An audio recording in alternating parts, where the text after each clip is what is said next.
வீடியோஸ்லாம் உங்களுக்கு உடனே வரும். வாங்க நம்ம இப்போ வீடியோக்குள்ள போகலாம். பால் கொழுக்கட்டை செய்யறதுக்கு என்னென்ன தேவையான பொருட்கள் எடுத்துக்கோனா, ஃபர்ஸ்ட் நம்ம பச்சரிசி மாவு 1 கப் எடுத்துக்கோம். அப்புறம் நம்ம வெல்லம் எடுத்துக்கோம் 1 கப். அப்புறமா அதே மாதிரியே தேங்காய் பூ பால் எடுத்துக்கோம் 1 கப்ல. கொஞ்சமா தேங்காய் பூ துருகி எடுத்துக்கோம். அப்புறமா மாவு பிசைறதுக்காக உப்பு எடுத்துக்கோம். வாங்க நம்ம இந்த பால் கொழுக்கட்டை எப்படி பண்றேன்னு பார்க்கலாம். பால் கொழுக்கட்டைக்கு நம்ம மாவு பிசைஞ்சு வச்சுட்டோம். இப்போ நம்ம அதை குட்டி குட்டியா உருட்டி வச்சிடலாம்.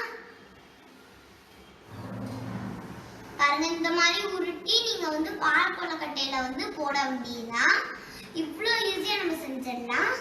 இப்போ நம்ம பால் கொழுக்கட்டைக்கு இந்த மாதிரி மாவு உருட்டி வச்சுக்கணும். இப்போ நல்லா சுடுதண்ணி காஞ்சிருச்சு. இப்போ நம்ம ஒண்ணா போட்ட போறோம்.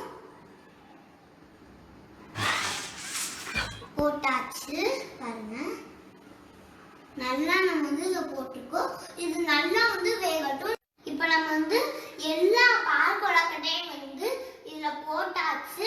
இத நீங்க வேகிற வரைக்கும் கிண்டக்கூடாது. அப்படி கிண்டா இது உடைஞ்சு போயிடும். இப்ப பால் கொழுக்கட்டை நல்லா வெந்துருச்சு. இப்ப நம்ம இதுல இந்த சக்கரை பாக்க ஊத்திட வேண்டியதான்.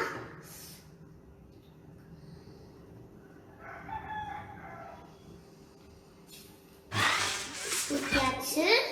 நம்ம அடுத்து அமர்த்திட்டு இந்த பாலை ஊத்திடலாம். கொஞ்சம் கொஞ்சமா அதுல நம்ம ஊத்திடலாம்.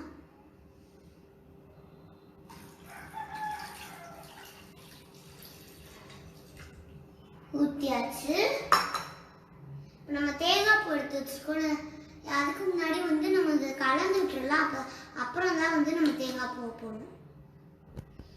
நம்ம எம்மியான பால் கொழுக்கட்டை ரெடி. இது கூட நம்ம கொஞ்சமா தேங்காய் பூ சேர்த்துட்டு நம்ம அதை இறக்கி வச்சிடலாம்.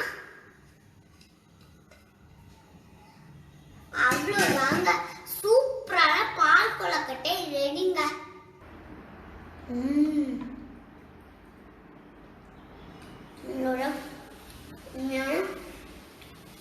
எம்மியா இருக்கும், சூப்பரா இருக்கும்.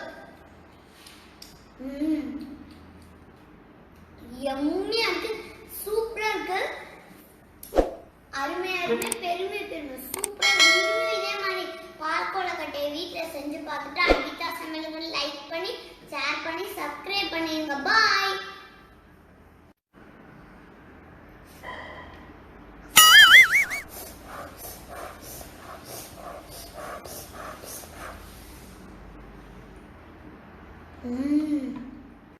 உங்களுக்கு கடைசி வீடியோ போடுறேன்.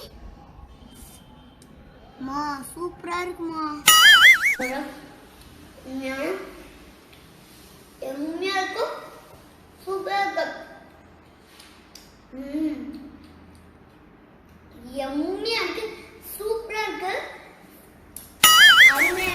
போதுமா ஓவர் ஆக்டிங்கா இருக்கு. சீக்கிரம் சப்ஸ்கிரைப் பட்டன் பிரஸ் பண்ண சொல்லுமா.